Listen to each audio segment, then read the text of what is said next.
से बतई हो ताहार बबुआ लाचार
राजा राजा राजा हेलो भाई लाइन के कोनो ठीक बा हां जी कब कटी कब हटी एकर कोनो गारंटी नहीं है ना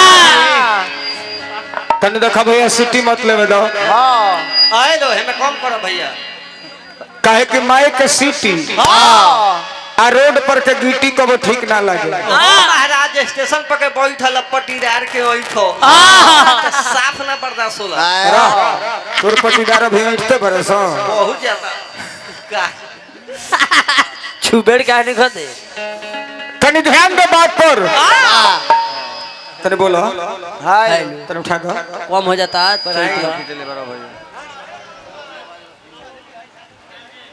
हेलो ओबरा के बनैला भैया परमादरणी हमनी के उद्घाटन करदा और रमेश भैया के माध्यम से 500 रुपए के पुरस्कार दिल बनी नेताजी भगवान शनि हो रहा की नेताजी के पद प्रतिष्ठा बना रहे जहाँ भी रही नेताजी सदा खुश रहे ठीक बोलो चलिए काजी ठीक बा हेलो भाई हेलो व्यास जी से अनुरोध है कि आप सम्बलपुर जगह पर आए हैं, यहाँ भी कलाकार लोग हैं, लेकिन अपने आप को बड़ाई नहीं किया जाता है। आप समय को बर्बाद मत कीजिए। एक तो लेट से आए हैं, उसमें भी आप समय को बर्बाद मत कीजिए। जो कला है वो चैत गा करके पब्लिक चैत के लिए बैठा हुआ है। एगो सुमरन होला हर जगह नहीं, आप एक बाद समय को बर्बाद मत कीजिए।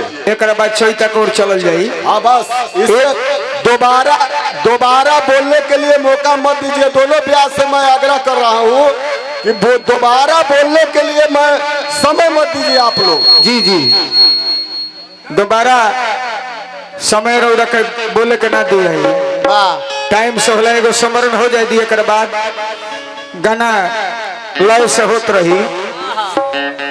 बबुआ हो आज हमनी के बहुत सुंदर कलाकार बड़े भैया हमारे पंकज बाबू लयदार के मसीहा हैं। तो तनी भाव बबुआ कैसे आज एहमाई के दरबार में बानी जा। इस दुनिया में माँ से बढ़ के देवी और पिता से बढ़ के देवता इस दुनिया में कोई नहीं है। इस दुनिया में कोई देवी है तो जन्म देने वाली माँ है और इस दुनिया में कोई देवता है तो जन्म देने वाले पिताजी हैं। इस कहकबा की है माई कि होता भिनु सरो हम दरबार सजाइला होता भिनु सरो हम दरबार सजाइला होते भिनु सारे हम दरबार सजाइला माई के चरनिया में और हम लोग चढ़ाइला माई के चरनिया में और हम लोग चढ़ाइला। ऐसे है माई तहरा दुआरा से बरहन नहीं कोनो द्वार बा नहीं कोनो द्वार बा। अरे माई से बतई हो ताहार बबुआ लाचार बा।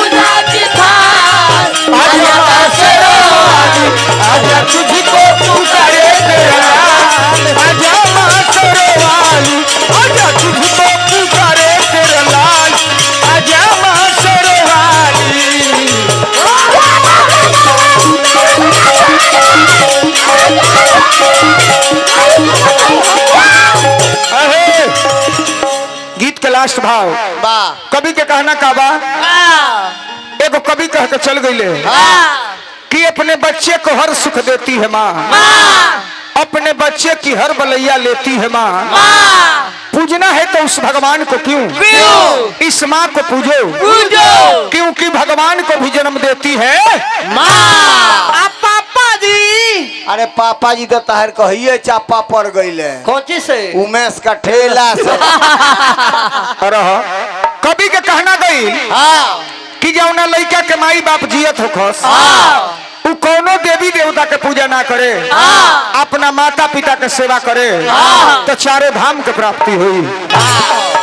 कवि के कहना का लगल बबुआ, तुम्हें क्या जरूरत है पूजा और पाठ की, तुम्हें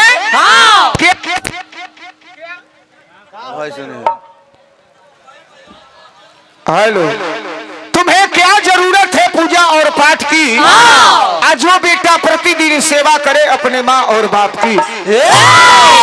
लड़का कलश के माँ कि मास्टर मुना सा हम रोज गीत लिखाईला, मास्टर मुना सा हम रोज गीत लिखाईला, मास्टर मुना से हम रोज गीत लिखाईला, संतोष गवैया से माई पचरा गवाईला, संतोष गवैया से माई पचरा गवाईला। कैसे कहे हे माँ तोहरे चरनिया में मनवा हमार बा, मनवा हमार बा, माई से बतई तार बबुआ लचारा।